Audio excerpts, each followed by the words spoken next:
Well, welcome. My name is Keith Poston. I'm the President and Executive Director of the Public School Forum of North Carolina. We are delighted that you are here. This is an amazing crowd. I've got to tell you a story. We actually started when we're going to tell you a little bit more about this whole Color of Education initiative tonight before our guest of honor, Nikole Hannah-Jones, speaks.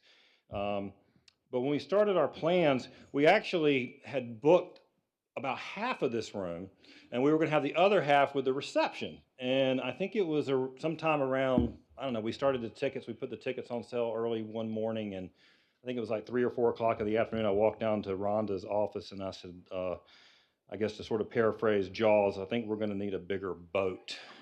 Uh, so we got a bigger boat. We basically doubled it, and then I think the rest of the tickets were gone in a couple of days. So thank you all for jumping on it, and we're just really delighted. And I think it speaks to not only the Nikole's star power and the respect that people in this room have for her, but also the importance of the issue.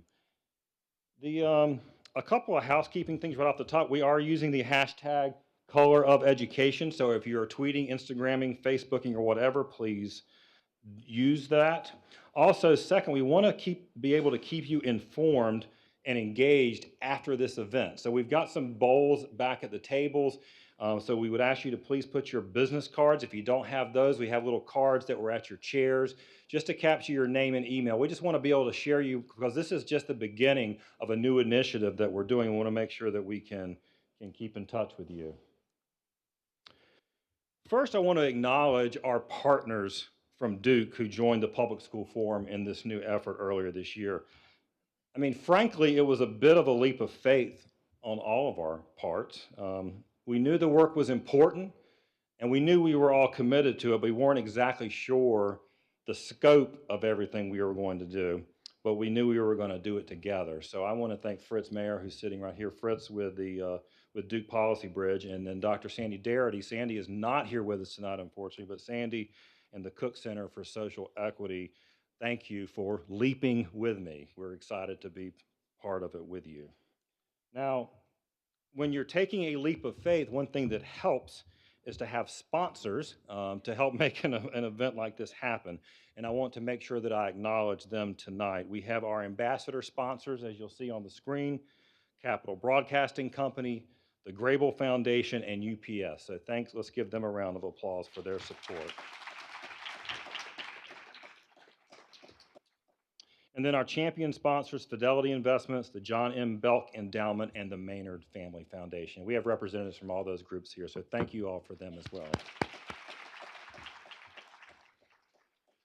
Now, on the back of your program, there's a long list of people, and I'm not going to, just so we can get to our speaker, I'm not going to read everyone's name, but this is our guiding committee for the Color of Education. These are the group of folks who are working with us as we shape this. And really, the guiding committee, we actually had our first meeting together as a committee just last week, so this really wasn't about putting together this event.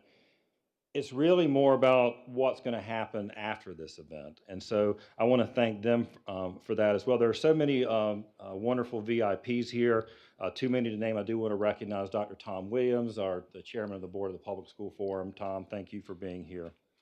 And last but not least on the thank yous, I want to thank two people who we could not have pulled this event off without a few people with their very hard work. Patience Wall, who you're going to meet in a minute, Patience with Duke Policy Bridge. Sandra Conway, who is on the board of the Public School Forum, who really kind of moved into almost a staff position to help put this thing together. And then also on my team, Rhonda Van Dyke and Irene Moan. They all worked so very hard. So I thank you for your work in making this happen. So why are we here?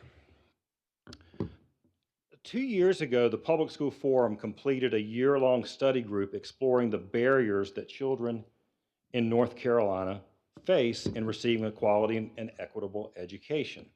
Actually, Dr. Dudley Flood and Dr. Michael Pretty are here tonight. They co-chaired that work. Alfred Mays is here. Alfred co-chaired the Racial Equity Committee's work.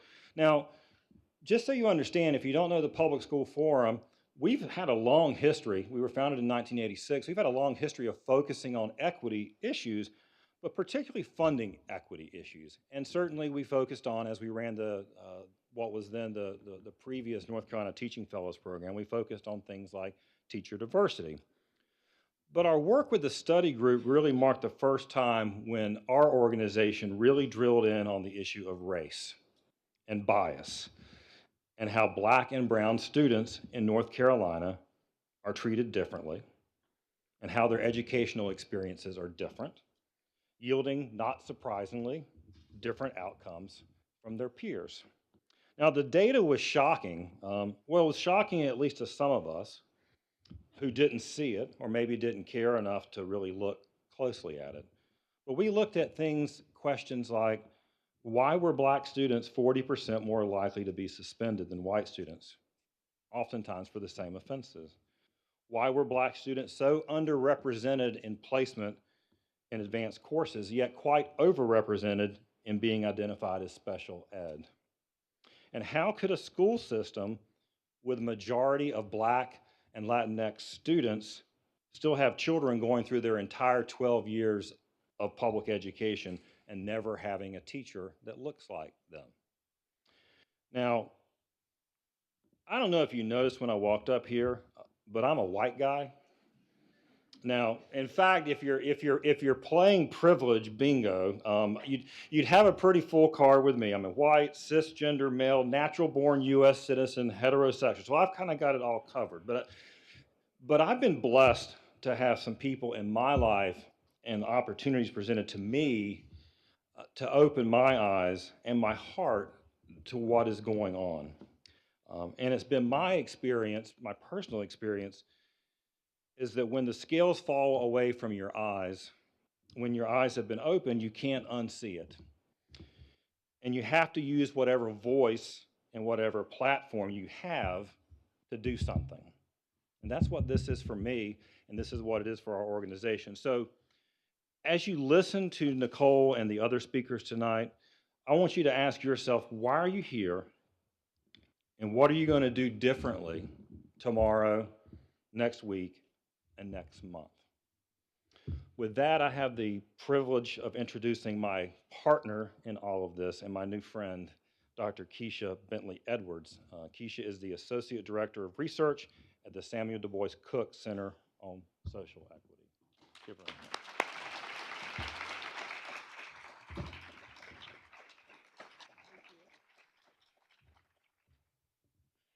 I will be brief because I know who the star of this show is.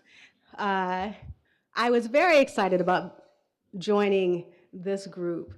Patience is amazing, and she introduced me to the wonderful people at the Public Education Forum, as well as connected me with the Policy Bridge. And with that, I was able to hone in on some of my passions, which is equity. Obviously, I work at the Cook Center on Social Equity, but not just equity, but this access to opportunity. And that's really what this work is about. And using your privilege in ways that open doors for people so you're not closing doors behind you. And so the work that Nikole does has spoken to me as someone who grew up in Southern California on the wrong part of Orange County, not the OC. And and thinking about myself as I've gotten more education and where my new daughters are going to go to school and how I'm going to use my privilege, whether or not where I send my girls to school, what type of environment I want them to be in, and who I want them to learn from. And every time you write something, whether it's on Twitter or in the New Yorker, I'm always like, yes, yes. So I know why everyone is here. And I'm so happy that we're all in this moment together to have the opportunity to hear you speak and to be a part of this journey with the color of education. And so with that, I'm going to stop and introduce Ms. Patience Wall from Duke Policy Bridge.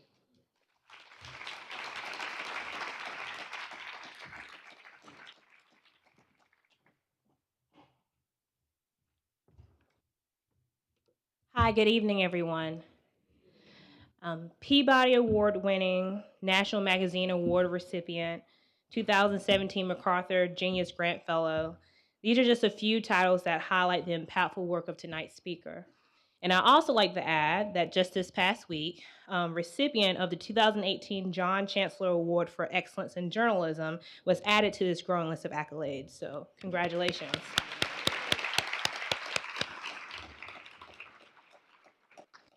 As an investigative journalist, Nikole Hannah-Jones has used her gift to capture the complex realities and lived experiences of Americans contending with racial injustice in the many structures of our society, including our education system. And her many awards speak to the powerful way her voice has resonated with writers, parents, students, and many of you in this room tonight. So when considering who we wanted to commence our first annual conversation on racial equity in North Carolina schools, she was the natural choice. So I am honored to introduce Nikole Hannah-Jones on behalf of the Sanford School of Public Policy. As a rural North Carolinian who struggled through and excelled in our public schools, I believe improving racial equity is a paramount and urgent issue facing our state and our country. This belief was also evident in the policies of Terry Sanford, Duke's prior governor of North Carolina, and our president, who the Sanford School is named after, and who we continue to proudly carry forth his legacy in civil rights today through our engagement work. Nikole Hannah-Jones's interviews and writing reminds us that addressing racial inequity requires undying commitment and ever-evolving action. In one of her articles, she writes, "If there is a benefit to having to fight for civil rights over so many decades, is that it makes you presciently aware of the way that racism does not so much go away, but adapts to the times." So I hope what I say next will be an encouragement and an expansion of what Keith encouraged you all to do earlier, and that I hope that while you're listening to Nikole Hannah-Jones speak tonight, that you will open your hearts and your minds to consider the ways that racism penetrates our society and explore actions to ending its perpetuation. So please help me welcome tonight's speaker. Back to our state, because she was a Tar Heel down the road not too long ago, but we won't hold that against her. Join me in giving a round of applause for Nikole Hannah-Jones.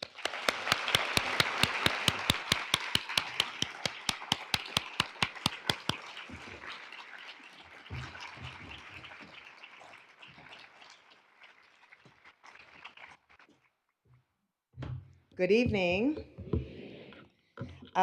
Thank you all for coming out tonight. Of course, this is a bit of a homecoming. I lived here for 6 years. I clearly have my Tar Heel button on because I am in enemy territory.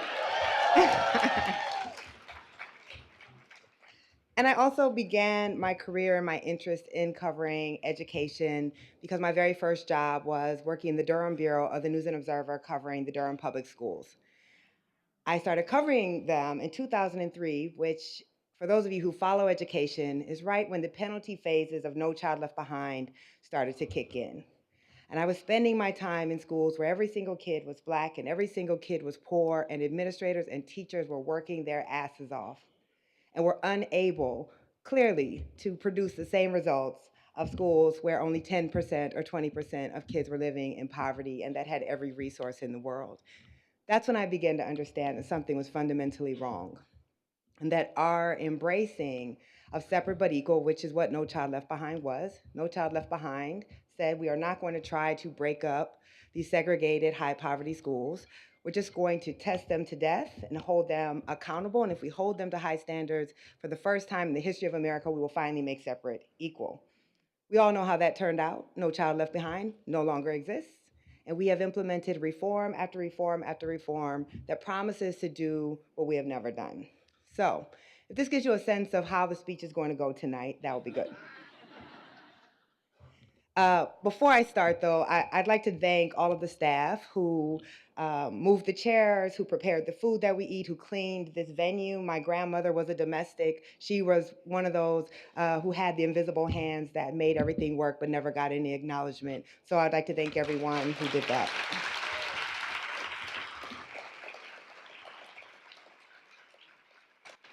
And now I'm just going to give you all a bit of a warning. Some of you may have followed my work, some of you may have not, but if you read my work, you know my work is not hopeful or inspirational. So if you came here tonight looking for inspiration, wrong speech. I don't think they'll give you, I don't know if you paid any money, but if you paid it, you probably can't get it back. Because I don't want you to feel inspired, I want you to feel ashamed. I want us to leave here understanding fully that we're in a country, and particularly an area, the Research Triangle, with vast material wealth and with vast resources, and we don't have to have kids in the schools getting the education that they're getting. And when we do that, it's a choice. So I want us to leave understanding that we make a choice. So I'm just going to start with a little reminder to center us in what we're actually talking about. And we're actually talking about children. These are some of the children that I've met through my reporting. These are children who have attended schools that look like Brown v. Board of Education never happened. These are children who have spent 13 years in public schools without ever having attended school with a child of another race and almost never having attended school with a child who wasn't also living in poverty. Because I'm going to go and we're going to go through a lot of history and I'm going to throw data points at you, but I want you to understand that behind all of that are actual children, and that's who I am writing for and fighting for, and that's who this organization is fighting for. And I assume if you're here in this room, this is who you want to fight for as well. So when we think about education, we think about the ideal, that when we begin this country, that what was going to make us different from Europe was we were going to be a classless society. We were going to invest in common schools for the common good, with the understanding that schools can be the great equalizer, as the father of public schools said, of the conditions of man. That schools could be the place where it didn't matter what your parents did for a living, how much money you had. You would be able to go into the doors of a school that would be funded by your neighbors, and you'd be able to receive an education that would allow you to change your life. But of course, if that actually were true, I wouldn't be here today giving you this speech. I think the truth is probably closer to this, which historian James Anderson said, from the beginning, we've always had two systems of education, one for one for democracy, which is the education we have largely reserved for white children, and one for oppression, which is the education we have largely reserved for children of color. Because if you know the story of Horace Mann, when he decides in Massachusetts that he is going to attempt to get support for a common school movement, he makes a compromise. And he makes the compromise that we have been making ever since, which is that in order to get white support for these common schools, he had to ensure that Black children would not be educated in them. That was the promise that he made. Now, he didn't actually believe that Black children shouldn't be educated. He believed that all children should be educated, but he was willing to sacrifice those children for the larger goal, believing that once you convinced white people to support common schools, you could later bring Black children into those schools as well. I start with that because I think it's important that if you study history, you will understand our schools are not broken. Our schools are actually operating exactly as they were designed. And if you come from that standpoint of understanding that from the founding of common schools in this country, it was never intended for Black children to get the same quality of education as white children, then you understand the work ahead is not going to be about small fixes and little patches. That is going to have to require an undoing of the entire way that we structure education and equality. And if you're not in it for that, well, I don't want you to leave because I don't want this to empty out. But you really have to question your commitment to the work ahead. So we're going to go back. People who know my work know my like lifelong ambition is to get slavery in my stories, which I haven't yet. But my book is going back to slavery, so I'm going to get there. But what I realize is most Americans, we don't know very much about our history at all. And when it comes to the history of race, we have downright amnesia. So a timeline, I think, is helpful if we want to understand why is this so hard? Why 60 years, almost 65 years after Brown v. Board of Education, are we still dealing with this? It's because we need to understand that this is who we are as a country. If you look at the timeline, the English land at Jamestown in 1607, and it takes us only 12 years to import Africans to be enslaved. We are not even a country yet. We are only a colony. And it only takes us 12 years before we've decided there will be a caste of people who will not be citizens, who will not be treated, who can be bought and sold. If you understand that, then you understand that racism is in the DNA of our country. It is not a feature of our country. It is in the fiber of our country. It would take us another 150 years before we decide we even want to become our own country when we declare independence from Great Britain. I wonder how many of you, since we're on a college campus, have ever read the original Declaration of Independence as drafted by Thomas Jefferson? Anyone? Anyone want to recite it? Just playing. The original Declaration of Independence actually speaks about the institution of slavery. And in that original draft, Thomas Jefferson castigates the British for introducing slavery into the colonies. He says that slavery is a great evil, and he understands the hypocrisy of trying to start what you say will be the most freest country that the world has ever seen, the greatest democratic republic the world has ever seen, while holding a fifth of your population in bondage with no legal or civil or human rights. Unfortunately, in order to get enough signers to that declaration, he has to remove that passage. And of course, we all know that Thomas Jefferson himself owned human beings, including his own children, and he would own those human beings until the day he died.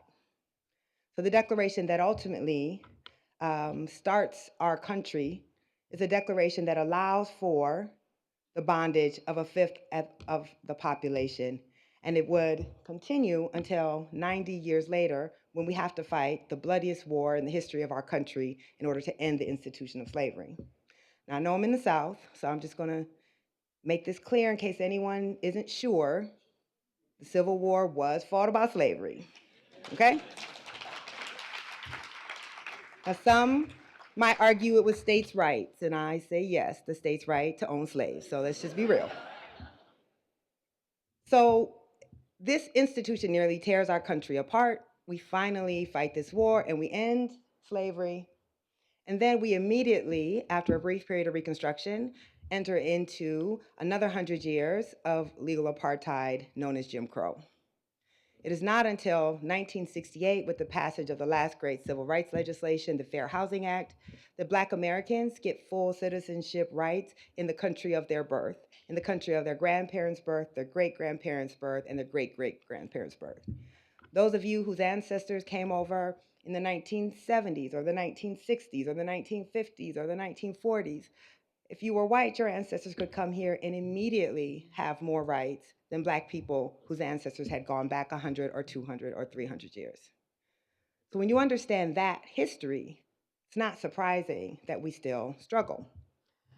Then we have 1976, which I would consider the greatest event in all of American history. I was born. I don't know why y'all are laughing. You see where I got my affinity for big hair. Now, if there are some historians in here, they may disagree that that was one of the great events in American history, but this is my speech, so I can say that. But I point that out because I was born in 1976. I am part of the first generation of Black people in this country born into a country with full legal rights. This is not ancient history. Let me say that one more time. I am in the first generation of Black people in the history of this country who was born with full legal citizenship rights. So when we want to say, why do you keep thinking about the past? Why don't people get over it? Why isn't everything okay? When you understand that, then you understand that it's been a very, very short time where Black people even had the legal rights. And that's not making up for 400 years of not being able to earn income, not having the ability to control your own schools, not having the ability to live where you want to live, not having the ability to build wealth. So less than 10 years before I was born, it was perfectly legal to deny someone like myself housing because of the color of my skin. 10 years before I was born, it was illegal for me to exist in North Carolina and many southern states because my mother is white and my father is Black. 15 years before I was born, it was perfectly legal for me to be denied access to a public library or a public pool or a restaurant or a school. So when you look at that, and I know I look very, very youthful, when you understand that my father, not just my grandmother or my great-grandmother, that my father was born in Greenwood, Mississippi in 1945 without rights. He had to be delivered in the shack on the cotton plantation where his family were sharecroppers because the hospital did not serve Black people. This is not ancient history that we're talking about. And we've done very, very little to address this past. Y'all wanna look at me a little longer? I was cute. So if we go all the way back to slavery, and we think about that in this country, there's only been one group of people where it was illegal to teach us to read.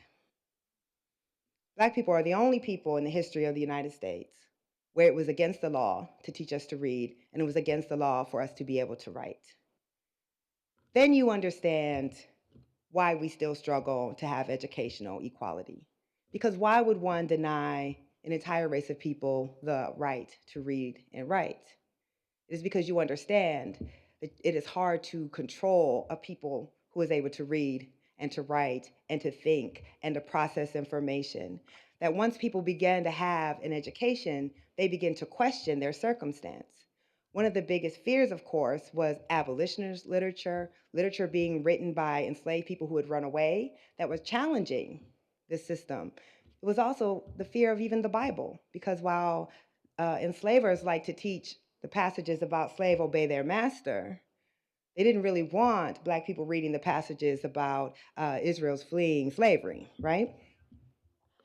So as I've been researching for my book and trying to draw this direct line between the struggle for educational equality that Black people experience now and the struggle for educational equality that we have always experienced, I've been going back and reading the slave narratives.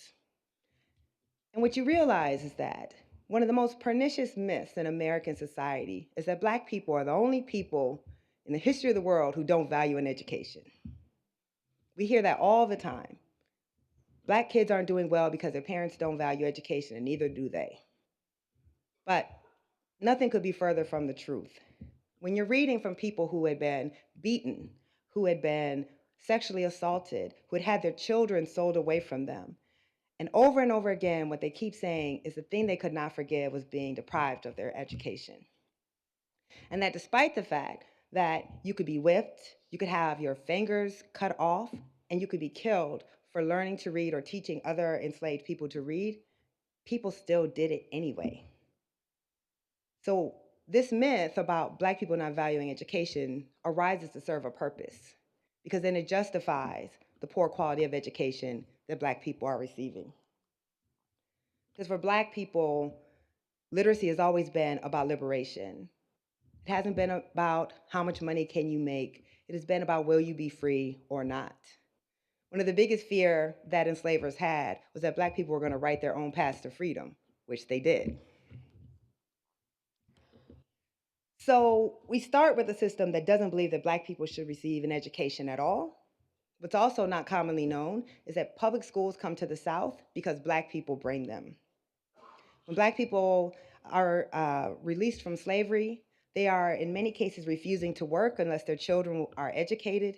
They are putting together their pennies and building their own schools. There are at that time no common schools or public schools for white children. The only children really who were receiving an education were children of the gentry. So the white gentry would pay for their own children to go to private school, but poor white children had no school whatsoever. And as I've been researching, I found all of these incidents where Black people formed a school and poor white people would send their children to that school because it was the only school that they could get for their kids. So even in the 1870s and 1880s, you were seeing integrated schools because white people didn't care if their kids were in Black schools if that was the only school around. It's only after the end of Reconstruction where a lot of these schools began to get destroyed and states start to implement in their constitutions bars on integrated education that we see the complete segregation of common schools. So we have approximately 70 years of that. And then overnight, the Supreme Court rules in Brown v. Board of Education that segregated schools are unconstitutional. And I think for most of us who have only lived in America where that ruling has been, we don't actually understand how radical that was. That 9 justices of the Supreme Court overnight say racial apartheid in schools is illegal. And what they're really saying is that the Southern way of life can no longer stand. Because what white Southerners understood was this ruling would not just be about schools. That if segregation was unconstitutional in schools, it was going to be unconstitutional in every other aspect of American life. So we're gonna go through some photos. This very cute little girl, some of you may recognize her. Her name is Ruby Bridges. She's wearing these cute bobby socks in her very adult attaché case. And in this photo, she's about 2 years younger than my own daughter. Now, Ruby Bridges was the first Black child to attend a white elementary school in the South. And these gentlemen standing around her are the white US Marshals who have to protect her from the white mob that is trying to keep her from going into the school that her parents are paying taxes to run as well. I show these photos because I think we forget how violently school integration was resisted. And because we forget how violently school integration was resisted, not by people who were wearing KKK costumes, but by these white mothers who clearly consider themselves good people. If we understand that history, then we understand why we still struggle. So this here is a makeshift casket that the mothers made and put a little brown baby doll in that casket, and they would march that casket past 6-year-old Ruby Bridges as she was trying to enter the school each day.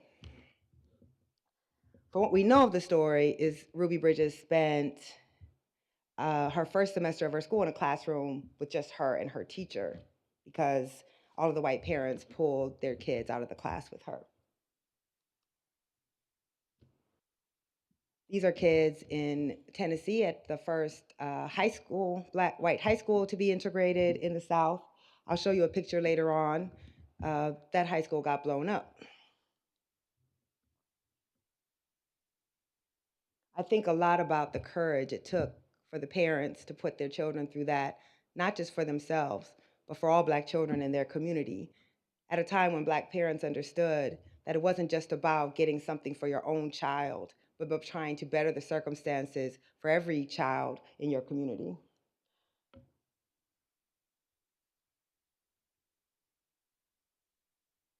I try to imagine bringing my daughter to taunt other children.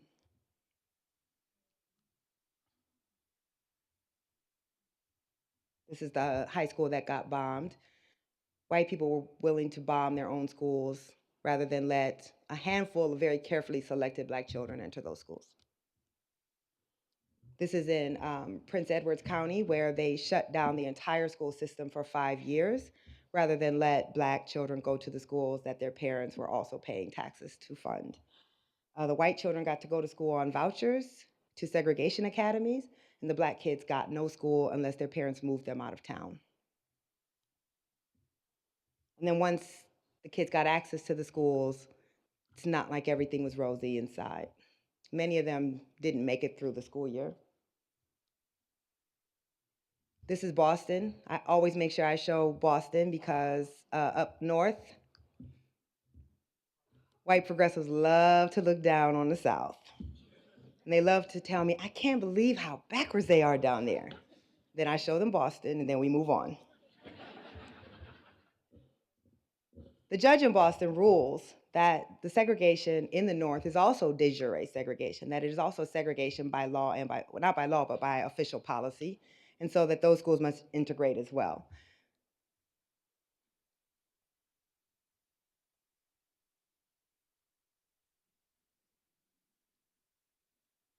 Imagine ever a time in the country where white people had to assert they had rights. Okay. Of course, our National Guardsmen who are called out to escort children into schools. This is probably one of the most famous photos.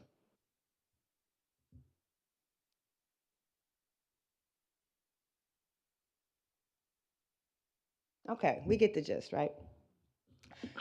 So a quick timeline. I find that most of us aren't taught very much about Brown. How many of you were taught in your K-12 education about Brown v. Board? So about half. If it's mentioned at all, it's typically taught in a way, we say it happened, and then we're just left to believe that all the white people repented, held hands with Black people, sang kumbaya, and then we integrated the schools, or we're taught that everybody had to get on buses, and buses messed everything up, and we couldn't do it, and so we had to move on. None of that's really true, of course. Um, the South, as I said, this is a radical ruling, and the South rebels. The South says that this is an illegitimate court and it does not have to comply. It enters into massive resistance where it simply says it will not comply with the orders of the Supreme Court. And for 10 years, it doesn't have to. Now, North Carolina was a little smarter. They were much more savvy. North Carolina was like, we're going to take the segregation laws off the books. We have now complied. Or they would send maybe one black child into a white school. That school is now desegregated. It's no longer an all-white school. And it actually worked for a long time. But a decade after Brown, only 1% of children, black children in the South, are attending a desegregated school. For 10 full years, the South is allowed to defy the mandate of the highest court in the land. And then a couple things happen. The 1964 Civil Rights Act is passed, and for the first time, it allows the federal government to sue school districts to force them to desegregate. Prior to that, the Legal Defense Fund was having to go and sue every individual school district. It's a small civil rights organization, it couldn't do it. It also ties, for the first time, federal funding to racial discrimination. And so school districts can be stripped of federal funds, but also they'd still get sued anyway. And then the Supreme Court starts to get its act together with a series of ruling that says it's not enough to simply take desegregation off of the books or to let a handful of black kids into white schools. You actually have to desegregate. You have to mix the kids up. And the desegregation has to include everyone from the principals, the teachers, down to the cafeteria workers and the custodians. Once the federal government gets its act together, the dominoes in the South fall very rapidly. And as you see, by the early 1970s, it only takes about 6 years to go from almost complete apartheid until most black kids in the South are attending desegregated schools. There's two things that tells us. One, we can make integration happen. Two, only if we force it. So the South becomes transformed. Every 5 years ago or so, a new study comes out about where the most segregated schools are in the country. And then everyone gasps because they're like, New York City has some of the most segregated schools in the world. Who knew? And I'm like, we've known that for 50 years. The South has been the most integrated part of the country for the last 45 years. The South does not get credit for that because the South became integrated because it was forced to integrate by the courts. But it has been, and it remains the most integrated part of the country for black children, and it's actually the Northeast and the Midwest, which have never really had successful court-ordered desegregation, that remain the most segregated parts of the country for black children. New York State being the most segregated state in the country for black children, and California being the most segregated state in the country for Latinos, two of the bluest states in the country. So desegregation worked if you are considering the achievement gap. It's actually worked remarkably well. These are a map of national NAEP scores. The red line across the top are white reading scores. The black line across the bottom are the reading scores of black children. And you'll see that starting in 1971, which is the earliest that we have this data, when you have this period of rapid resegregation, the achievement gap between black and white children closes very quickly. As a matter of fact, in less than 15 years, it's cut in half. And then it starts to widen again, and it's closed some, but it's never gotten back to that narrow point. So what happens in 1988? 1988 is the year we start to see resegregation. It's the year we start to see a reversal. Now, if you do the math on that, we start real desegregation in 1964. 1988, not quite a full generation. We've already decided we've done enough. We start to see court orders being closed out. We start to see school districts, once again, being able to implement policies that lead to segregation.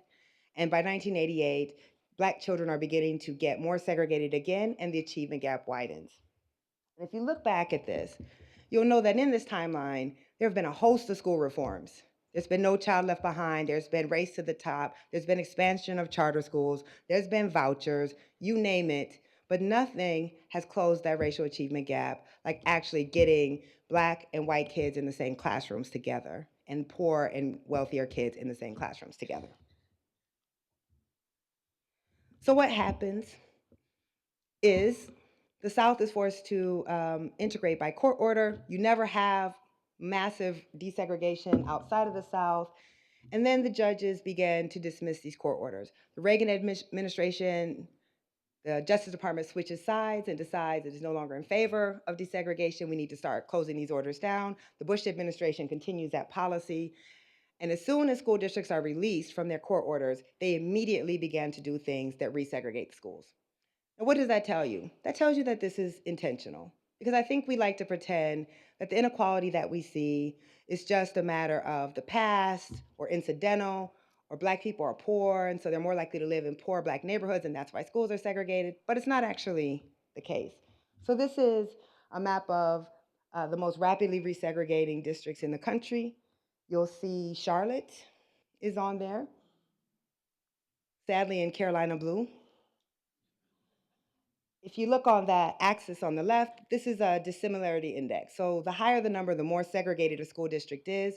The 0 point is a point at which schools will be perfectly integrated, and the higher you go, the more racially isolated Black students are. The 0 point on the bottom is a point at which all of these school districts were released from their court order desegregation. So what you see is, when they are under the orders of a court and forced to do things to integrate, they are stably integrated. You also see that literally as soon as they are released from the court order, segregation spikes. And that is because school boards are then intentionally doing things to resegregate their schools. Or, as the case in Charlotte, they're being forced by the courts.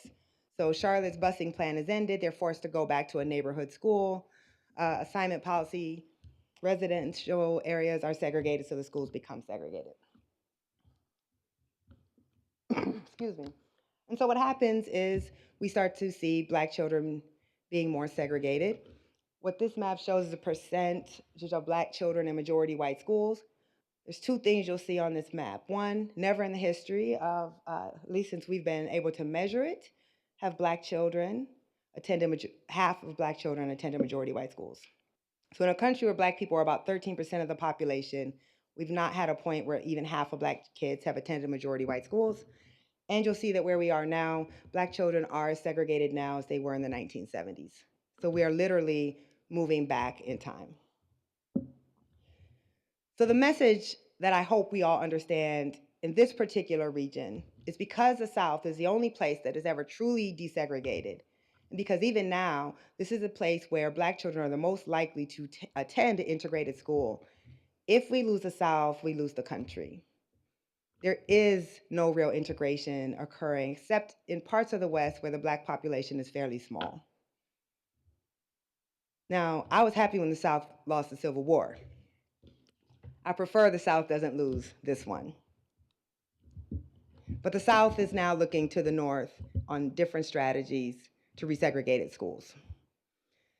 One of the reasons that court order desegregation worked in the South is most school districts in the South were countywide. So desegregation orders were involving the city, the suburbs, and the rural areas. It's much easier to mix students that way. But in the North, you may have 20 school districts serving one metro area. And the way that white people avoided desegregation in the North was simply move 5 miles up the road to an all-white community with its all-white schools. And the desegregation orders, because of a ruling by the Supreme Court in 1974, were not able to cross municipal lines. So now the South is starting to do that same type of thing. So I did a story last year about school districts outside or communities outside of Birmingham. They were trying to succeed from their larger diverse school districts. And we're starting to see more and more communities trying to break off from diverse school districts and form more white, small school districts. So what we're seeing across the South is you saw a sharp drop in racial isolation, and now we're seeing that increasing and also increasing for Latinos as the Latino population in the South grows. And then white students are also, of course, experiencing resegregation as well. And in North Carolina, the number of racially isolated schools, North Carolina has always been a fairly moderate state was not like the southern states refusing to desegregate at all, but we're starting to see growing numbers of Black kids in racially isolated and economically isolated schools. And then the double segregation, which is the worst segregation, where they are isolated by both race and class. And then, of course, what's different about North Carolina is in many places, charter schools are going into poor Black and Latino communities, but in North Carolina, charter schools are being used for segregation. They are providing the escape hatch for white parents. I'm going to give y'all a little bit of lecture on school choice in a second, because a lot of progressive people have laid the groundwork for the expansion of charter schools that are segregating kids. Oh, okay. Hot topic, huh? All right, so I quizzed you guys on the Declaration of Independence. Now, how many of you guys have read the Brown v. Board of Education ruling? It's only the most important Supreme Court ruling of the 20th century, but that's okay. Most of us have never read an entire Supreme Court ruling. Until I started writing about school segregation, I had never read the Brown v. Board of Education ruling either. But it matters for a reason, because most people think, because they've never actually read the ruling, the Brown v. Board of Education is about resources. They believe that it is about the inferior schools that Black people were attending. And because they believe that, we're kind of okay with segregation now, because we say we can just get those Black schools the same resources and everything will be okay.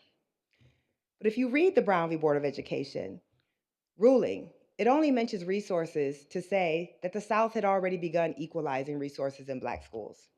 Because you see, white Southerners had seen the writing on the wall. The Supreme Court had begun ruling against segregation in higher education, and they were understanding that if they didn't start fixing up these Black schools, there was going to be a much larger ruling overturning segregation altogether. So they were trying very hard at the end to actually comply with the separate part, or the equal part of separate but equal. What the court is actually talking about in this ruling is racial caste and citizenship. And what it says is that in a country built on racial caste, separate cannot be made equal. That separate serves a purpose, and that is to keep Black people in second-class status. And it understands that to be full citizens of a democracy, a racial minority cannot be separate from the ruling class. There's another thing that the Brown really doesn't talk about, and that's test scores. We have become obsessed with test scores. The only thing we want to talk about now is whether the school has high test scores or not, but of course that's because test scores work as a proxy for race, and it's very convenient for us to say, I'm not putting my child in that school because of test scores, because it's not really cool to say you don't want to put your kid in a Black school. But Brown doesn't mention test scores at all. And when you all think about your own lives, you don't go apply for a job and tell them what your test scores were. They're not relevant. Education is about much more than that. But when it comes to inequality, that's the only thing we want to focus on, and that's for convenience. What the Brown rules, what that court rules, is that separate is inherently unequal. That means that it cannot be made equal. So we have to ask ourselves, why do we believe that this picture on the left, which was before Brown v. Board of Education, that's Linda Brown right there, we say that that was wrong, but this is okay. Everyone can admit that that was wrong, but most of us are perfectly fine sustaining this today. This picture here is the Bronx, New York, and this picture here is Tuscaloosa, Alabama. It's not a regional problem. Wherever you find large numbers of Black kids, we are segregating those kids and we are separating them from opportunity and equality.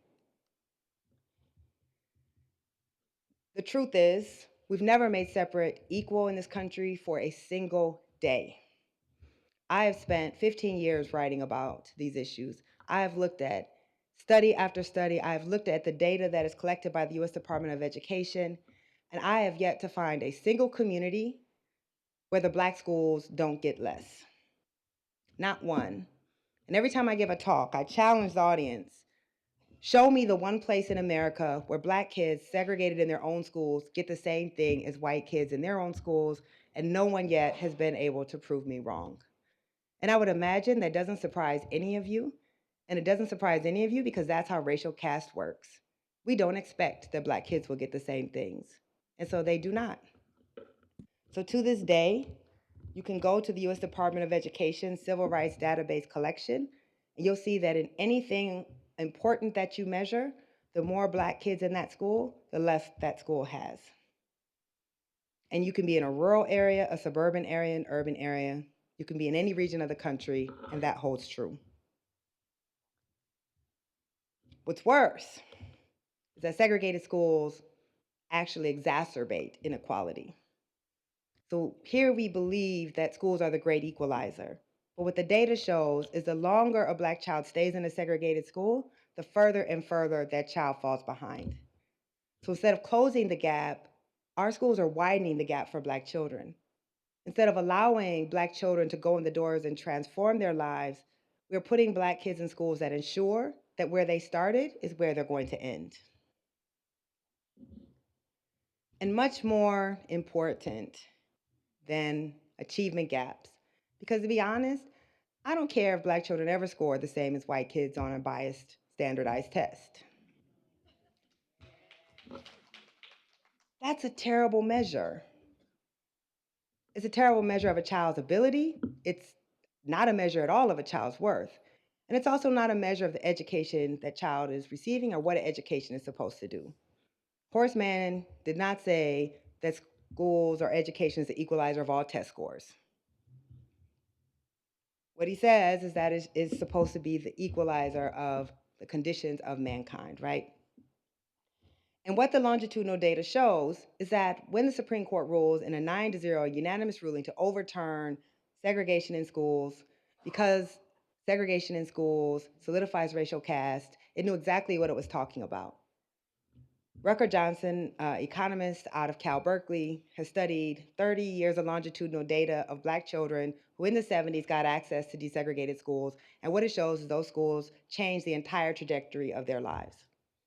They're much more than test scores. Those children were more likely to graduate high school, to go to college. They were less likely to live in poverty. They were less likely to go to jail. And more important than that, they passed that on to their own children. Those benefits went to the next generation. Children who attended segregated schools had the opposite effect, and they also passed along that to their next generation of children. So educators in this room know, sociologists in this room know, there's only been one thing that's ever worked on scale to close the racial achievement gap and to also bring around about societal equality, or as close to it as we've gotten in this country for Black kids. Yet that is the one thing that is always automatically off the table. We'll give those schools more money. We'll break those schools up into 4 small high schools, like that was the problem, right? We'll do all of these other reforms, but we can't speak the name of the one thing that works. And that is actually getting Black and white kids into the same classrooms together. Integration has been off the table, and we have to ask ourselves why.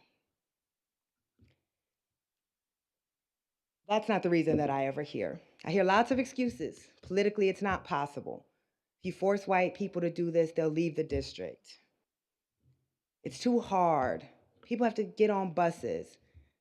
You know what's funny is Linda Brown sued for the right to go to her neighborhood school.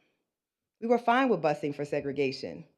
Busing only becomes a problem when we use it for integration. And kids ride buses every single day. I can tell you in New York City, white parents put their kids on the train for an hour each way to get them to a good school and would not even consider putting their kids in their neighborhood school. So as they used to say back in the 70s, it's not the bus, it's us, right? So you hear all these excuses about why we cannot integrate our schools, but what you never hear is that we shouldn't do it because it's not what's best for children. And if it's what's best for children, why aren't we doing it? I think that when we look at where we are and the struggle for education and public education in North Carolina tonight, I was astounded to hear that only 80% of children in the state now attend a public school. Nationally, it's 90%.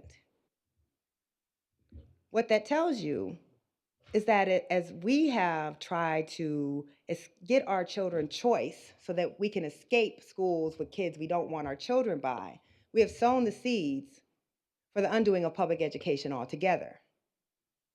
Because when I say I have the right not to go to my neighborhood school, I have the right not to be bused to the school, I have the right to choose, you are introducing the market into a public good. And then where does that end? Because now, why shouldn't I have the right to take my tax dollars and put them in a private school? Why shouldn't I have a right to take my tax dollars and put them in a charter school? So even those who believe that they're on the quote unquote right side have sown the seeds for the destruction of public education. And it's because we have stopped talking about public schools as a common good, and instead we started talking about them as an individual good. What about my child? What is my child going to get? Well, I say, if you can pay for it, your child can get everything. But if they can't, then your child doesn't actually deserve more on the public dime than any other kid gets. And so if you think you're going to win the fight for public education with these segregated schools, I'm going to be like the kids after the Parkland shooting. I call bullshit. It's not going to happen. Inequality drives the people to opt out of the public system. Inequality allows charter schools to come into your communities because people are looking for escape hatches out of this unequal system. And actually, if you truly believe in the idea of public schools, then that idea is that we're all in this together. And the idea of public schools is not that those who already have the most continue to also get the most in a public school, and those who already have the least will go to schools that have the least. That's the system that we sustain right now. Because now when we talk about this, we talk about words that I hate, like diversity, which are meaningless. Integration is a term of justice. Integration is something that feels good. You can have a sprinkling of this and a sprinkling of that, and it doesn't fundamentally change the system. What we're talking about in a place like Durham, which is a majority Black school system now, but where most white kids don't attend schools that look like the rest of the school system. We look at what has happened in Wake County, which had long been the example that scholars used all over the country about a place that tried and that where it worked. And we've seen the destruction of that effort there as well. Then we can look to a place like Chicago or New York where white people have completely pulled out of the public school system altogether. So this is really the crux of it. Because I imagine if I asked any of you in this room, do you believe in equality? You'd all say yes, except when it comes to your own children. Then all of a sudden your kids deserve more than the other people's kids. And I understand that. But I think if we're going to actually believe in public schools and a public good and a common good, sometimes we have to make decisions that are not just about us. And especially those who generationally have been advantaged in this country, who generationally have had exclusive access to the best public schools and the best education and the best neighborhoods and the best jobs. What do you give up so that those who have not had access to those things can get access to those things? Because in a country built on racial caste, equality means those who have had unearned advantage have to give some of that up. And trust me, I know that's the hardest thing. This is probably the piece I'm most well known for. I understand that it's easy to have morals and values until you have to live them. When they're abstract, it's very easy. I started my public education reporting career right here in the Durham public schools, and I would be talking to other reporters, and I'd be talking to activists who were all working on this issue and were appalled by the inequality in the schools. And then I'd ask them, well, where do your kids go to school?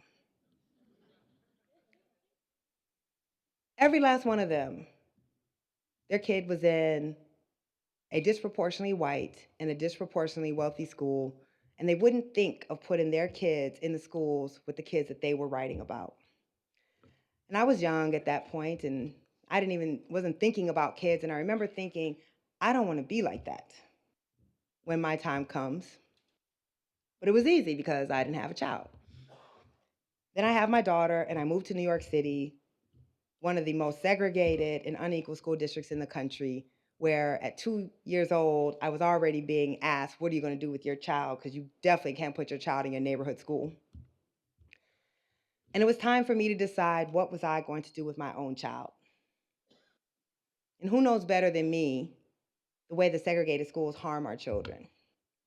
Yet I also understood that if all of us avoid these schools because they're not good enough for our kids, then we are choosing to sustain those schools for other people's kids.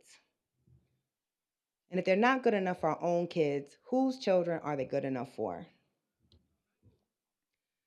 So this article talks about my decision to enroll my daughter in a 95% Black and Latino, 90% free and reduced lunch school in New York City.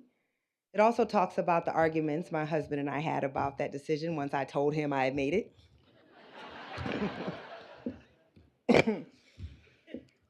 And it talks about the fear we had as parents because, of course, we all want to do what's best for our children. But do we not also want to do what's best for other people's children? And I knew that I could give my child every advantage. I'm a New York Times reporter. Both myself and my husband have been to college. My daughter went to Hawaii when she was 4 months old. Our house is full of books. We go to museums. We can give her everything. But for the kids in my daughter's school, the chance to get a quality public education might be the only advantage they will ever get in life. And those of us with privilege think we deserve to take that too. So when I tell you that, yes, inequality is structural, it is also upheld by our individual choices about what we do with our own kids. And to be clear, because I always get this question, so no one should ask me this at the Q&A, I'm going to answer it now. My daughter's doing great because my daughter is a child in a school with other children. She's not Ruby Bridges. It's not a sacrifice. I am not heroic. These are my neighbors. These are children who are like my family members back home. We need to stop being afraid of our kids.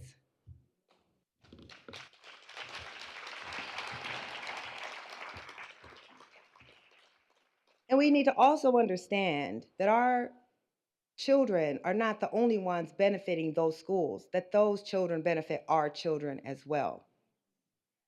Because I think we don't understand that. People tell me how lucky my daughter's classmates are to have her, and I tell them how lucky my daughter is to have them.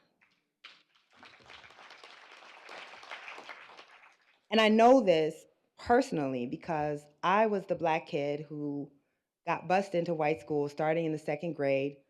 I was the kid whose my classmates' parents were afraid to have in the school because I came from the wrong side of town and I was the wrong color. But what I can tell you is I'm also the only MacArthur genius that ever came out of Waterloo, Iowa, okay?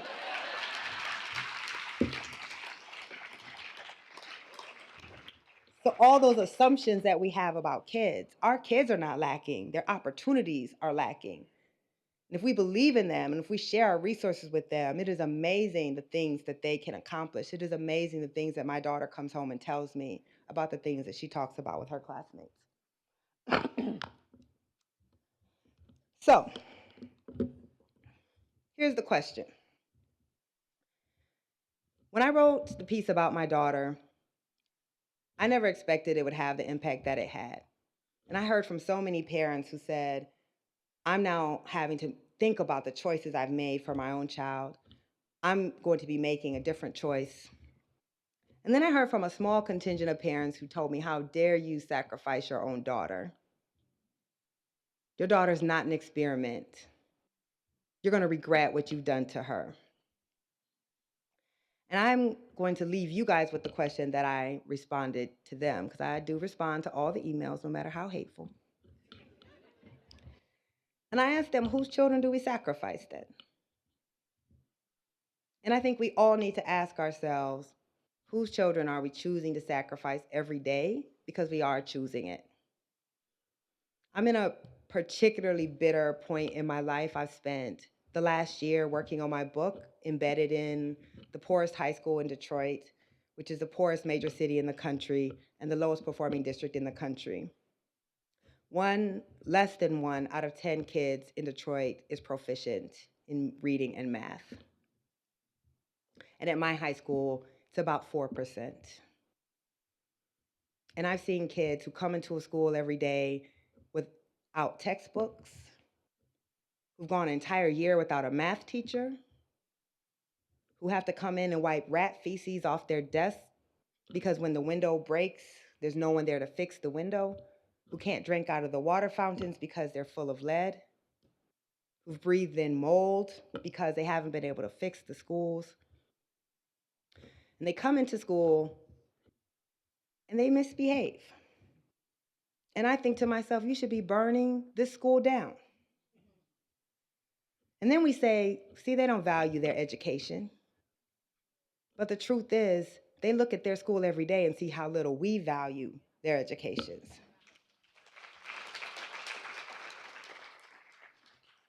It's one thing to be poor because everybody in your country is poor. It's quite something else to live in one of the wealthiest countries in the world, and you can't even get a textbook. There's a certain denigration to that I think most people don't understand. And the way that segregation works so beautifully, most people never have to see what we're doing to those kids.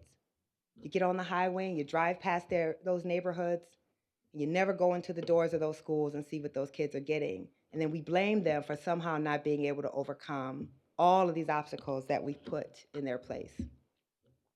Those are the kids that I spend my time with. And I've been going back through my notes as I'm writing my book and reliving all of the things that I saw. And kids who were saying to me, we know we don't mean anything and we know we don't matter. Why should I come to school when I can't even read? So I'm going to leave by telling you the story about one of the kids whom we decided to sacrifice. And then I'm going to ask us to make a different choice. So this is Delisha. You saw her as my very first slide. I met Delisha in 2013 when I was doing a story about resegregation in the South as school districts were being released from their court orders. She's in Tuscaloosa. Tuscaloosa did not comply with the desegregation order until 1988. It fought that order for 20 years. In 1988, a judge finally ordered the school district to integrate its schools by merging the black middle school and the white middle school into one school, and the black high school and the white high school into one high school. So if you were a public school student in that town, you went to the same school from 6th to 12th grade. I actually thought that was kind of brilliant. But a lot of white people didn't want to go to an integrated school. So a lot of white people left the school district, and the powers in the town felt like they were losing opportunities. They lost a Mercedes, not a Mercedes-Benz. It was a Volkswagen plant because the white people didn't feel like they could move to the town and have a school where they would be in the majority. And so they fought to get that school desegregation order dismissed. And as soon as that desegregation order was dismissed, they created an all-black feeder system of schools and then a feeder system of schools that would be majority white. And then they promised that they were going to treat the black schools just like the white schools. Everything the white schools got, the black school was going to get. Now raise your hand if you think they actually did that. Are y'all cynical or just afraid to raise your hand? Realistic. Because of course they didn't. We know they didn't. We can predict that they didn't. So I meet Delisha in her senior year. This is the night she's crowned the homecoming queen. She had these huge dimples that immediately make you fall in love. She was the homecoming queen who was dating the football star. She was a state track champion athlete. She was on the mayor's youth council. She was an honor student. She was a class president. If she wasn't a black girl with a name like Delisha, we'd call her an all-American girl. But we never call girls with apostrophes in their names all-American. So when I met her, she had spent 13 years without ever having attended a school where 90% of kids weren't poor and 99% of kids were black. She actually attended the exact same schools that her grandfather had attended when he started school in 1954 and graduated 13 years later without ever having attended an integrated school. She had big dreams when I first met her because at her school, she was everything. Then she went and took the ACT with the white kids she went to a test prep class with the white kids from across town. And she came back, and that was the first time in the 3 months that I had followed her where her confidence was shaken. And she said, Miss Nikole, I sat in that class, and those kids knew so much that I didn't know. That's because while the school across town had 12 advanced placement courses, her school had none. Her school didn't have physics, it didn't have a newspaper, it didn't have a yearbook, it didn't have most of the things that school across town had. So when she took her ACT for the first time, she got a 15. Now we're at Duke. We understand what a 15 means. She took it a second time and a third time, and the highest she could get on her test was a 16. And after she took it a third time, I asked her, was she going to take it again? And she said, why would I take it again? I'm never going to be able to learn all that I need to know to get a score on this test to go to the University of Alabama, which was her dream. Those lights that you see back there are the stadium lights because the University of Alabama is 2 blocks from her high school. And she imagined, because, I don't know if y'all ever been to Tuscaloosa, but they're a little crazy about football. Everybody down there is Roll Tide. It's very depressing. So she would talk to me about her dream to go to the University of Alabama, where her own mother had gone, her own mother who had gone to desegregated schools because of this court order. And she talked about how she was looking forward to, for the first time in her life, having discussions in class with kids who weren't just like her. That she wanted to discuss Shakespeare with kids who were Asian and white and Latino. She wanted to sit in the dorm room with kids who hadn't had the exact same experience with her. But there was no chance in hell with a 16 that she was getting into the University of Alabama, which requires a 21 on the ACT. And every day she would come home, and while most kids who had done all the things that she did would come home with their mailboxes brimming with letters from colleges recruiting them, she would come home, and most days there would be nothing, and some days there'd be a letter from the military. So Delisha learned at a very young age that you can do everything this country tells you to do. Everything right. And people who don't have your best interests, who don't believe that Black children deserve the same education as white children, will deprive you of the ability to change your life. So Delisha applied to a historically Black college, and she got in. She's graduating. She's in her last year. I'm very proud of her. And I'm very supportive of historically Black college. I think they are vitally important. I want my own daughter to go to Howard. But that's not what she wanted. That was not her dream. And so she will have graduated now attending 17 years of school in the United States of America without ever having attended school with a child who wasn't Black. So when I ask whose children are we willing to sacrifice, we've already sacrificed her. And there's children who attend schools close to this university who are sacrificing as well, because I spent a lot of time in Hillside High School. I spent a lot of time in these schools as well, reporting on the same issues 15 years ago that I'm reporting on now. And I've decided as I write my book, I'm not looking for the perfect child to tell the story through anymore. Because I picked the perfect child because I feel the only way I can get white people to care about Black kids is they have to be perfect Black kids who've never done anything. And I don't think you have to be perfect to get a good education in this country.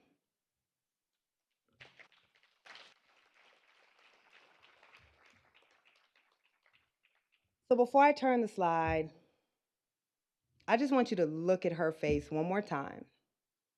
Look at the hope on this night where the world seemed like it was hers. And then think about how it felt when she realized that, as Julian Bond said, violence is going to school for 12 years, but only getting 6 years of an education. And then I'm going to leave you with Baldwin because Lord knows we should all be depressed to know he never goes out of style. And I'm going to ask, how long are we going to be talking about this shit? When are we going to actually decide that all of our children are worthy of the things that we demand for our own children? How much longer do our kids have to wait? How many more generations of kids are going to go to school and not be educated? The people in this room can do something about that.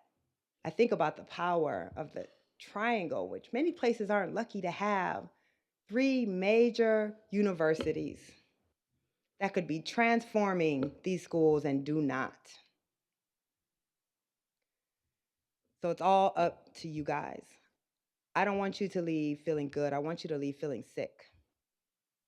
I want you to leave and then call this organization and find out what can we do to actually ensure that the children in this community know that they matter and that they get the education that you fight for your own children. And on that light note, I thank you all so much for your attention tonight.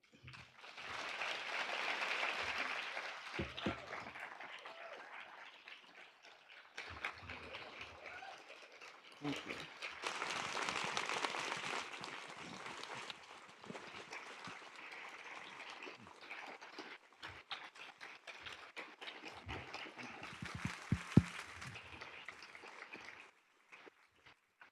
Now, Nikole, well, first of all, thank you. Now, you said that I think you speak the truth, but you told us that you weren't going to be inspiring tonight, but I don't think that was true. But she did say she would take some questions, and so we have some people in the audience with some microphones over here. We've got a couple out here in the audience. Here comes another one, Joanna. So if you want to raise your hand, and we'll get a microphone to you. Nikole will be happy to take some questions. And please introduce yourself and you know, your connection here to the community. Questions?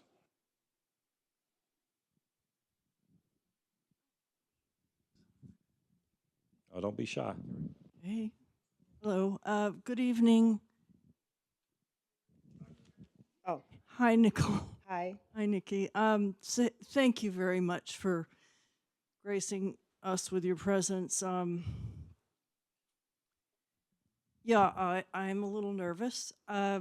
Camilla Meek from the Regulator Bookshop, our independent bookshop here in Durham. Read your article last night. Was very moving. One of the things I found most disturbing was the trend that you saw in New York City, which I also saw in Nashville, Tennessee, where I moved from, that as more white people moved into the inner city, the historically black public schools were integrated and then became white. The way Nashville handled it was by having academic magnet public schools. I see this as a possible turning point in Durham's history too, that we do have some magnet schools and there's more internal pressure as more and more affluent people move into Durham. I wonder if you'd comment on the phenomena. And then I would also like to share a workshop that's coming up with Richard Rothstein in 2 weeks about public education, if you don't mind. Yes, of course. Do you want to share it now? Sure. If you Google Richard Rothstein, Durham, he is going to be here on October 15th doing a workshop based on his book, The Color of Law. It's on the state of public education. It's 4 to 9 p.m. And there are still tickets available. So you should definitely check out Richard Rothstein. His work is amazing. The book, The Color of Law, is about how the government segregated housing. And it's definitely been some of the work that I've relied on in my own reporting. So you remember that timeline that begins in 1607?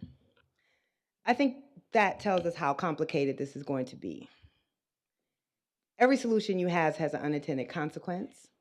The solution of desegregation led to the purging of Black teachers, Black principals, the closing of Black schools. in my own daughter's school, which underwent a rezoning that was supposed to integrate the school, we're also worried that what will happen is what always happens, because white parents follow other white parents, and the schools usually flip. And the Black schools that are targeted for integration tend to be the high functioning Black schools. They tend to be the schools that are actually serving the Black children well, which is the only reason they believe they can get some white people to go into them.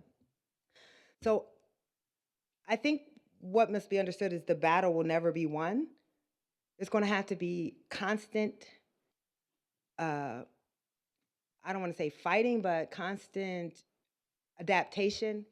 It's always going to be a moving target. I feel very mixed about magnet schools, because I think the message they send is that if you want white parents to come, you have to make the schools really good, but Black kids get what they get. Magnet schools originally were designed to be tools of integration, but now I find that they're tools that just replicate the racial hierarchy already in our system. They tend to be disproportionately white. When I was in Durham, which was 15 years ago or so, they had wonderful magnets, but the magnets that were located in the Black neighborhoods didn't get integrated. And I remember they did a parent survey, and they were asking white parents, well, parents in general, but what they wanted, and parents were like, we really want foreign language schools. Well, there was the IB elementary magnet that you wouldn't send your kids to. Or they really wanted a math specialization. Well, there was the math magnet, but you wouldn't send your kids there either. So fundamentally, it's not actually about the school. And what the research shows is white parents say that they're choosing schools based on test scores and other academic factors, but they're actually selecting schools based on the racial makeup and particularly how Black the schools are. And they know this because they set up websites and had parents sit down, and then they were able to actually track what were parents clicking on. And the first thing the white parents were clicking on were the demographics of the school. And what they found was, even when the white schools had lower test scores and lower academics and lower ratings, they were picking the white school over the higher academic achieving Black school. So what we have to get to is race. And until we deal with that issue, we cannot integrate our schools, because white parents are choosing schools based on race and not academic quality. Most, not all. Now, how do we fix that? I'd have about 5 MacArthurs if I could figure that out. The blessing about being a journalist is I can just point out the problems, and it's up to y'all to figure out how to fix them. But one thing that I will say is true, and I should have said this during my talk, I usually do. I just want to be clear for anyone who didn't get this from my talk. There's nothing magical about white people that makes Black kids smart. Integration is necessary. Yeah, y'all can definitely clap for that. Integration is necessary because it is the only way we have ever shown where Black kids will get what we ensure white kids always get. That is why it matters. My daughter's in a segregated school, and culturally, it's amazing for her. And her experience is completely different from my experience, where academically, my education was great, and culturally, it was traumatic to be one of 5 Black kids in an all-white school. So until there are a number of white parents who have made a choice similar to mine. And I feel like the job is for those white parents to go out and educate other white parents. Because every time a white parent puts their child in a school like that, it makes it much harder for the white parent who says, I never could do that.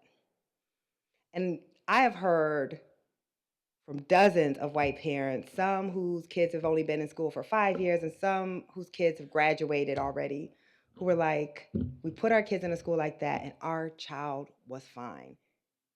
Why are we shocked by this? So it's not really the job of Black people to fix this. Black people didn't create the segregation. We don't want the segregation. We didn't benefit from the segregation. It's up for white people to figure out a way to fix this. So I can't tell you how, but I can tell you what you're doing wrong.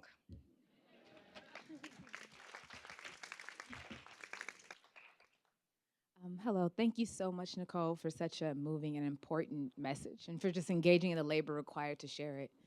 I am a new professor here at the Sanford School of Public Policy. You look young. And I Go, girl. Hey, thank you. I'll take that. Um,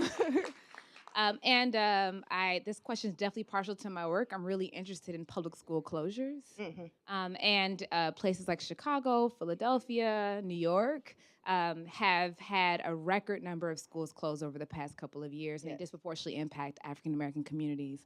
And some of what we see in the work is that when you ask school officials sort of their justifications for these closures, they actually say, and it's in the name of integration, that they're righting wrongs, that they're creating an opportunity for African American students to now, go to schools with white, students.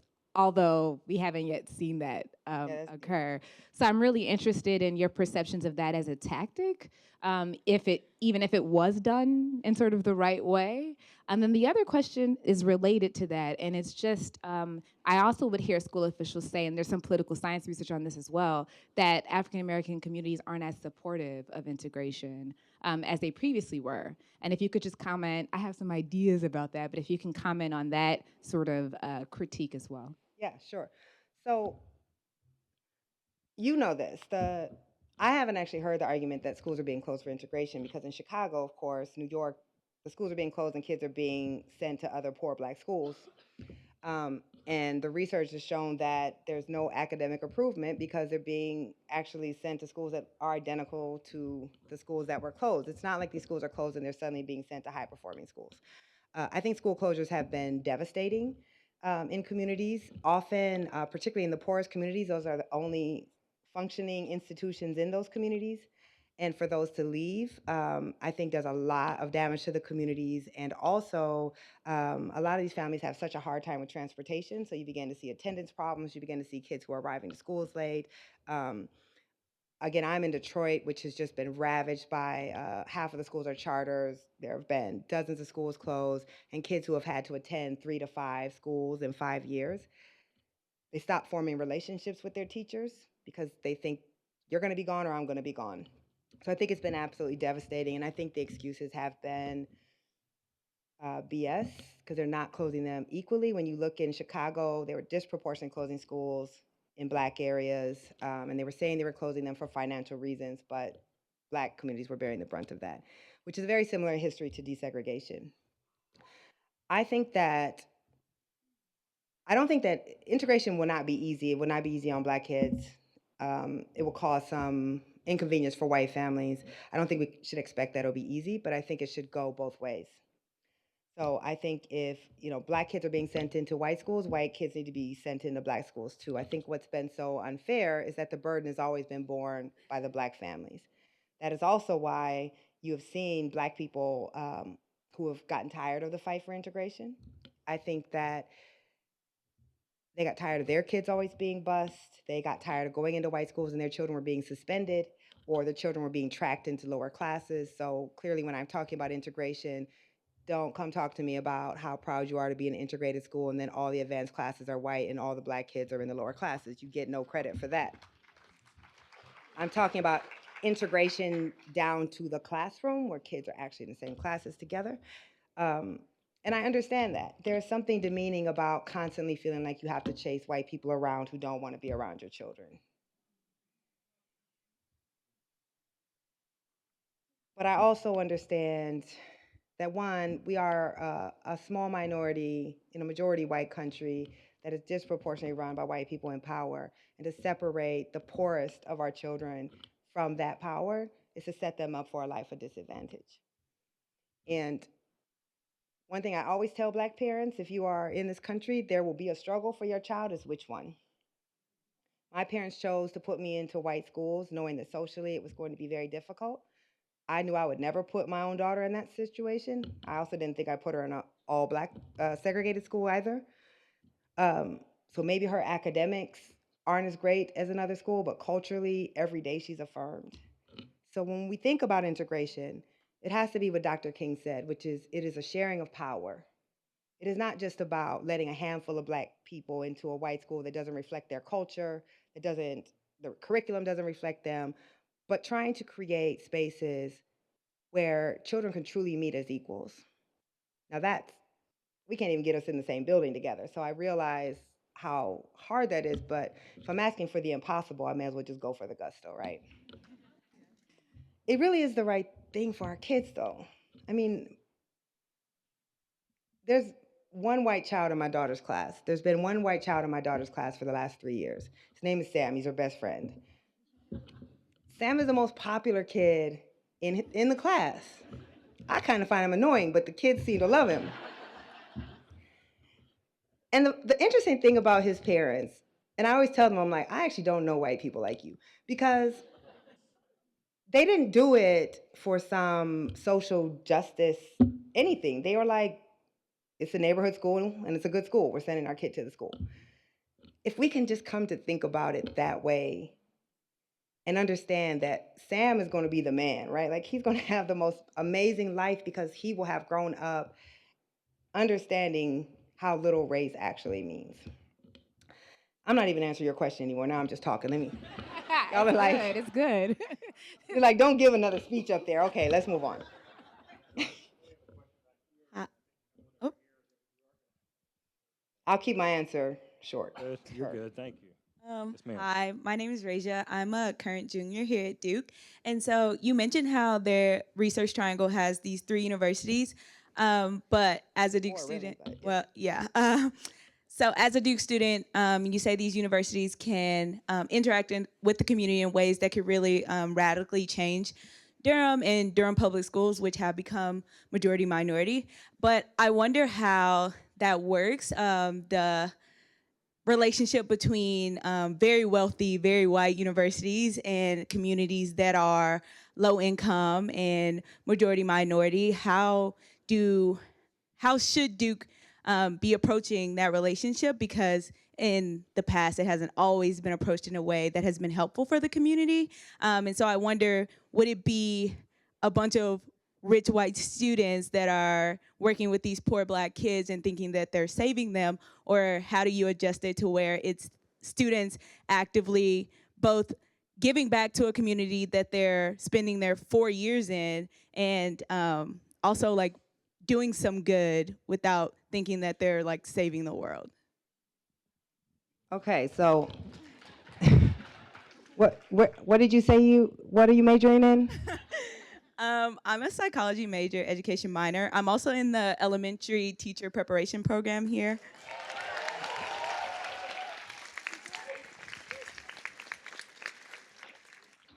So I'm very excited about that because I think our kids need you, and I think you come up with the solution, and I'll help you implement it. I don't have all the answers. I would never sit up here and say I know how to fix everything. Everything is fraught, right? When you have a powerful, wealthy university and you're saying help your local schools, that's fraught. One of the things that I find in almost all of these towns I go in where there is a major university is there are special public schools that the faculty go to, and then there's the rest of the schools. I would like to see that be a place to start. This is a university that is surrounded, as many universities, because this is, if you understand the history of white flight, you can pick up a lot of institutions, but you can't move a university. So that's why universities are often remaining the last big prominent institutions that remain in communities that have lost a lot of white population, which means they actually have a lot of power to change things. I think about how in a lot of these schools, the low-income schools get the least experienced teachers, right? They struggle to have advanced curriculum. What could a school like this do in terms of supporting teachers, in terms of supporting professional development, to at least ensure that if the kids are going to be segregated, can they get the best instruction? Because the kids can clearly learn if they're getting the best instruction. So I think that there's a lot that they can do, but I think you have to be very thoughtful. I don't believe in just going in and telling communities what they need. I would never deign to tell these communities exactly what they need. I think that's the work that has to be done on the ground, and I think you'd be a great person to help come up with some of those solutions. Thank you so much. Welcome. We have a question over here because we're going to have to. We got 2 questions. And that's going to be. We're going to have to cut it because I want to make sure. I know it's a weeknight, school night, I guess. So I want to make sure you guys get your question, then back here, and then Okay, I wrote down my things because I was very excited. Thank you for being you in this moment. I love your nails. Oh, thank you. I love your dress. Okay, yes. So I went to New York City Public. Oh, I'm Angie Chandler from the Harvey B. Gantt Center with the Charlotte Coalition that's here. And so I manage public programs in education, and we're doing some work around equity, which is why I'm here to learn more about education and housing and how we can use the arts to leverage that conversation. But I went to New York City public schools from kindergarten up until ninth grade. And then my experience was really weird because I was in gifted classes. So one, I want to ask you about the sort of insular segregation of the gifted programs in public schools. And then the question that came before about the parents, I thought we were going to get to gentrification and what that's doing to schools. So New York City in my Brooklyn is having all of that. In Charlotte, where we are now having these pockets of gentrification. And I wanted to know what you think that's going to end up doing to schools. And then as a side note, in high school, I got an attendance award for Brown v. Board of Education because that was not weird at all. But they gave the black children for attending school an attendance award, and it was called the Brown v. Board of Education Attendance Award. Oh. Not strange at all. Please don't do that. Okay, your question was so long, I don't even remember what you asked me.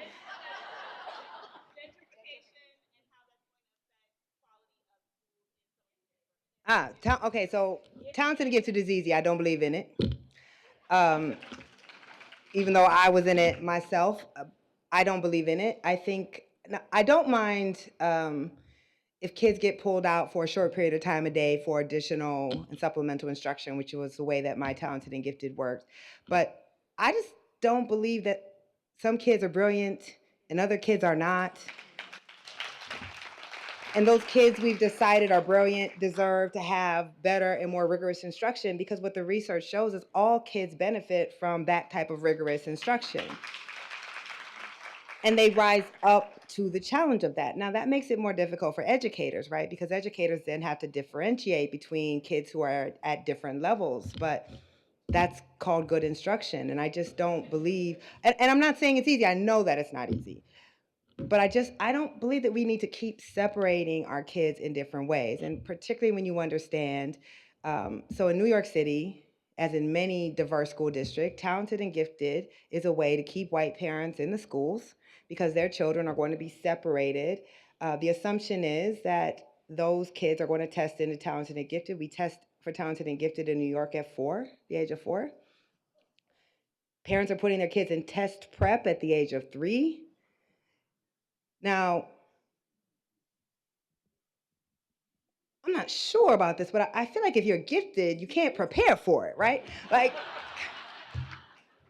you either are or you aren't. Like, my parents didn't put me in anything. And, so the fact that you know that you can prep to get into this is telling you it's not actually measuring giftedness, it's measuring advantage.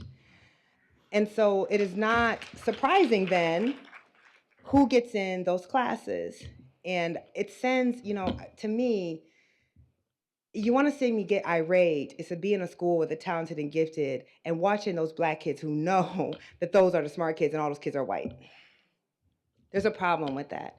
The way that giftedness works is there are a percentage of people who are exceptional across all races. So if you are in a majority black and Latino school system and the only people who are exceptional are white, you're clearly not measuring for talent, right? You're measuring for something else. So I don't believe in it. I don't believe in specialized high schools, not public schools. I don't believe in tracking. I don't believe in talented and gifted. I think our kids all deserve to get the same education and to learn from each other. Your question about gentrification. Gentrification can be an opportunity. It's just seldom not done well, right? If you have these neighborhoods where there's been a complete abandonment of schools by people who have middle income, neighborhoods that are cut off and isolated by both race and class, when you have white middle-class people moving into the neighborhood, it's not necessarily a bad thing. When they come into the schools, it's not necessarily a bad thing. I mean, that's actually what I'm advocating for. But what happens then is often they take over the PTA, they take over the power structures of the school. All of a sudden, the people who were in the school before feel like they have lost power within their own schools, and then those schools tend to flip. So I think if it's carefully managed, what we were pushing for in my daughter's school was called controlled choice. which meant a certain percentage of the seats were held aside for low-income kids. And then anyone else in the neighborhood could come in on top of that. And that's a way of ensuring that those schools don't flip. But I think it takes a lot of work. I think gentrification in general can be good. I live in Bed-Stuy. We are, I think, undergoing the terrible type of gentrification, but I do like having a coffee shop. I mean, bodega coffee is fine, but sometimes, something a little nicer. So it's not a bad thing. Like, people in my neighborhood are happy to see investment in the neighborhood. It's just, unfortunately, they no longer can afford to live in the neighborhood. So I think that's the problem. But if school systems are thinking about these things and managing how it happens, it can be a very positive thing. But none of this happens by accident. It all has to be very intentional, and seldom is it intentional. Is that it? Oh, last question. Right here in the back. Yeah. Hi. Hi. So, can you hear me? I can hear you. Okay, cool. I'm a sophomore at Duke. I'm actually from Durham, so I went to school here, and I actually went to Jordan High School. I don't know if you're familiar with it, but yeah, yay. Okay, I got stories about how people at Jordan were gaming the attendance system so they didn't have to go to Hillside, even though they're actually zoned to Hillside. They still do. But Jordan claims to be a not have a racial majority, so it's about roughly even as far as black and white, and then we have about 12% of Latino population. And so, but as I was in high school, I saw a very clear division between the types of students in the higher level classes. And so I wanted to know what your opinion was in terms of how you fight segregation within a school that claims to be integrated. You want to see a battle? Try to detract an integrated high school. But that's what you have to do. You have to get rid of tracks, which means every kid gets access to the same classes. And a lot of parents fight that very rigorously because they want their kids to have 12 advanced placement classes. You don't actually need 12 advanced placement classes. When you think about how do all these measures come in, one of the ways that school districts got around desegregation was to create schools within schools. And the advanced classes would be exactly how they are at Jordan. The problem is, can you get enough students or parents to say that we are going to get rid of these different tracks and everyone will have access to the same courses? That's the only way that you can solve that. Some people say, well, we should just work to get more Black kids in those classes, or give a different work on the test that gets you in. I just think we should stop separating kids in general. I think that, I had one advanced placement class in high school. My high school only offered one. It didn't hurt my life. I just think we need to get a grip about. And I understand that, like, there's a lot of pressure on parents. Like, if you're not trying to grab every single advantage for your kid, then people look at you like you're not being a great parent. But is the goal in life that your kid gets into Harvard, or is the goal in your life that your kid, like, be a good person and do something valuable with their life, right? When I say, like, I don't care if my kid gets all of that, I really actually don't care if my kid gets all that. I want my kid to get a good education. I want my child to be able to think about the world, but I also want her to, like, be an empathetic person. I want her to be a person who does good. I want her to be a person who, though she has a lot of advantages, doesn't think she's better than the other kids in her class. And thinking that we have to have these tracks that give certain kids who we think are worthy this extra advantage when it's those kids who already had every other advantage, I just can't endorse it. And the last thing I'll say is, people always ask me, and no one really asks me this, and thank God, because I give a really bitter answer these days. What can we do? And then I tell them what to do, and they're like, oh no, we're not doing that. The fix on this is going to be very uncomfortable and very difficult. And anything else that is not going to cause a giving up of something, it's not going to fix the problem. So if you're not prepared to give up something, then just acknowledge you're a hypocrite and you're not actually going to fix the problem, and let's move on. And I think with that, he's like, you need to get off the stage. But thank you all. Thank you.